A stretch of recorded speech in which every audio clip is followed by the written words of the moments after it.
حضور اکرم صلی اللہ علیہ وآلہ وسلم کی عادت یہ تھی کہ جس قسم کا کھانا سامنے آتا اسے تناول فرما لیتے اور نہ ہی کسی خاص قسم کے کھانے کے لیے اہتمام فرماتے۔ حضرت ابو ہریرہ رضی اللہ عنہ فرماتے ہیں کہ رسول کریم صلی اللہ علیہ وآلہ وسلم نے کبھی کسی کھانے میں عیب نہیں نکالا۔ اگر خواہش ہوتی تو تناول فرما لیتے، اگر ناپسند سمجھتے تو چھوڑ دیتے۔ رسول کریم صلی اللہ علیہ وآلہ وسلم نے اکثر جو کی روٹی تناول فرمائی، کبھی کبھی گندم کی، مگر کبھی میدے کی روٹی تناول نہیں فرمائی۔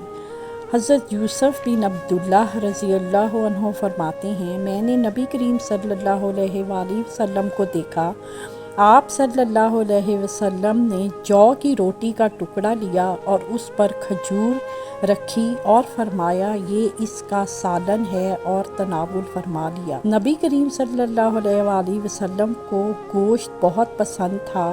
آپ صلی اللہ علیہ وآلہ وسلم نے گوشت کو کھانوں کا سردار فرمایا۔ آپ شوربے والا اور بھنا ہوا گوشت شوق سے تناول فرمایا کرتے تھے۔ ہم آپ کے خیالات آج کے موضوع پر سننا چاہتے ہیں۔ آپ اس تعلیم کو اپنی زندگی میں کیسے شامل کرتے ہیں؟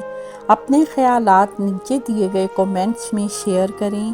اس ویڈیو کو لائک کرنا، ہمارے چینل کو سبسکرائب کرنا اور بیل آئیکن کو دبانا نہ بھولیں تاکہ آپ ہماری نئی آنے والی ویڈیوز سے باخبر رہ سکیں۔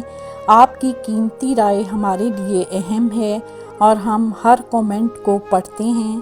اس ویڈیو کو دیکھنے کا شکریہ۔